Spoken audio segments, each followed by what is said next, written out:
Here we have a system of linear equations. It's a 3 by 3 system, 3 equations and 3 unknowns, and it is a particularly friendly one the way it's written because it's essentially already mostly solved for you.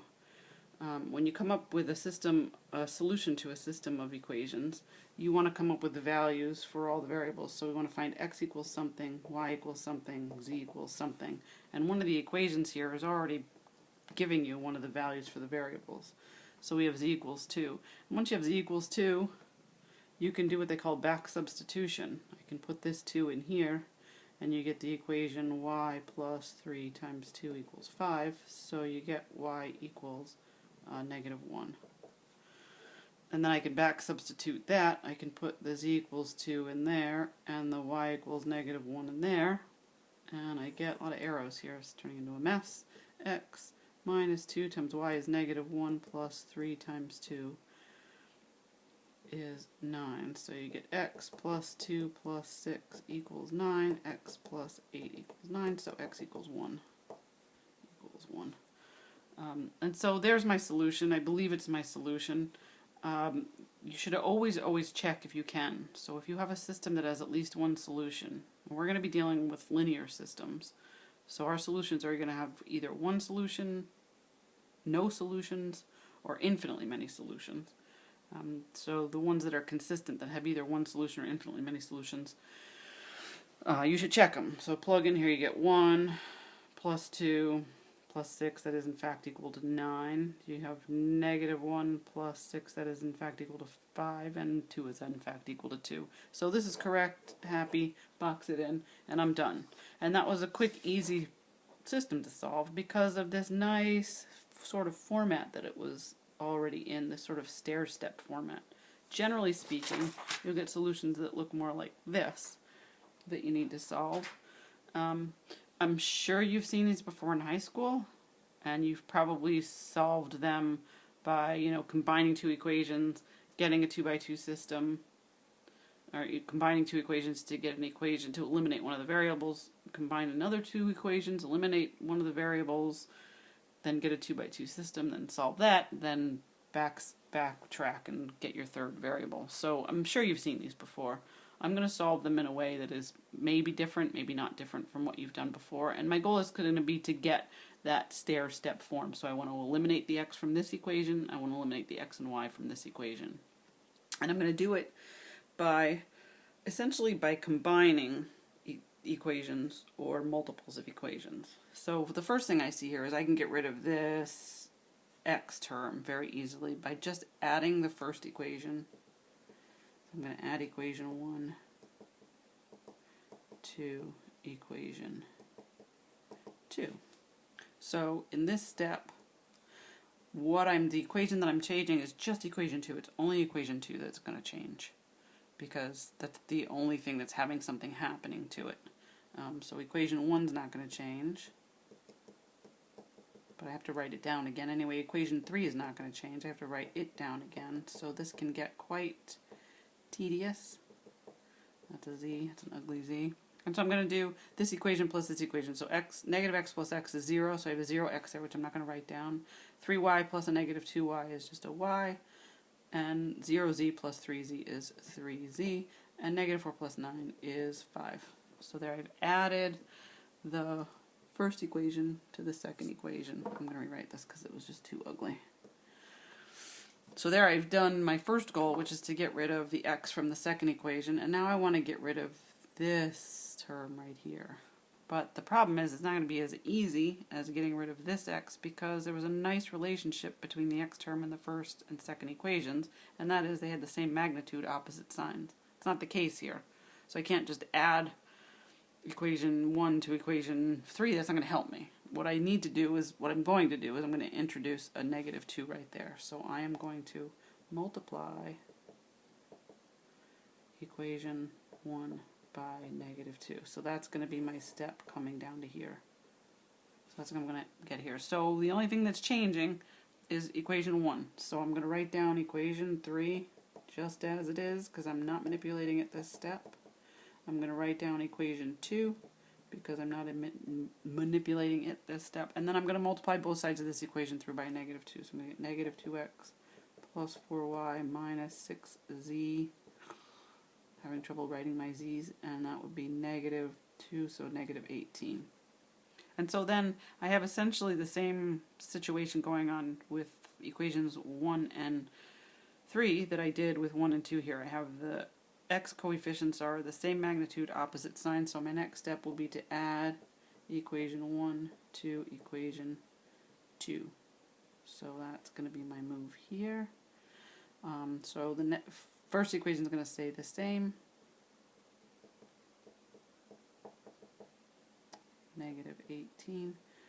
Second equation is going to stay the same. It doesn't change. And it's the third equation that's going to change because I'm going to, I said equation 2, equation 3 here.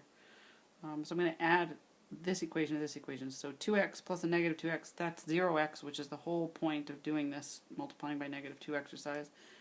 Negative 5y plus 4y is negative y. 5y plus a negative 6z is minus z. And then negative 18, 17 plus negative 18 is negative 1. So there I've accomplished sort of the first column of my goal, which is because I said I wanted to get rid of the x here and here and get rid of the y there. So I've gotten rid of the x's.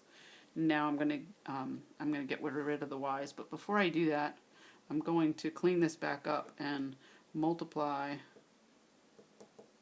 equation 1 by negative 1/2.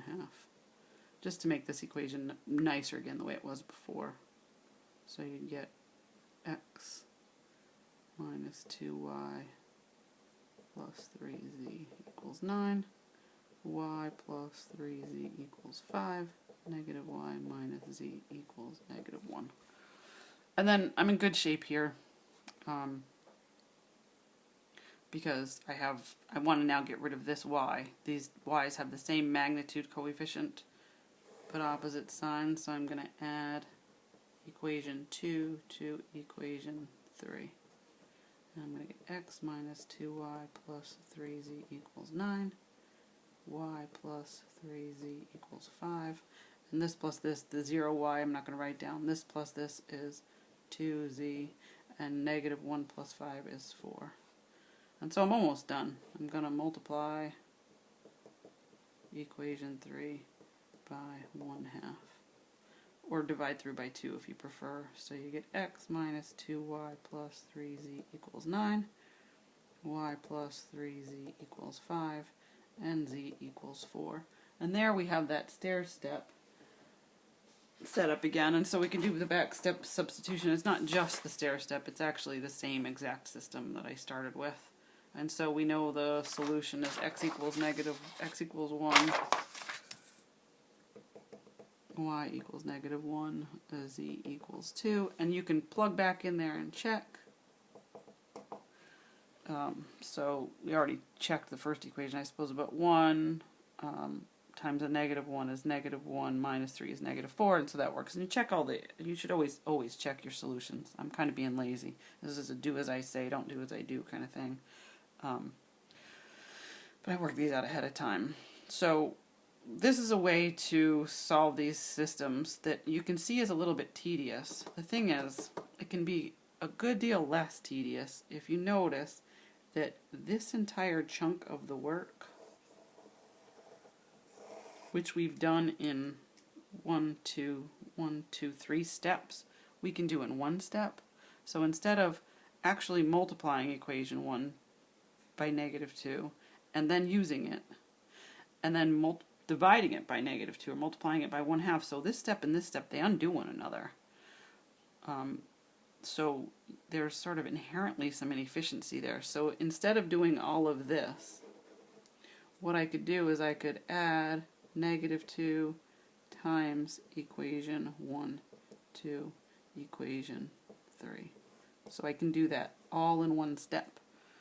And what I'll do is, what happens is you end up here. So I'm going to add negative 2 times equation 1 to equation 3. Now it feels like you're changing equation 1, but you're really not. Because the multiplying times 2 goes on in your head. And we're obviously not even touching equation 2.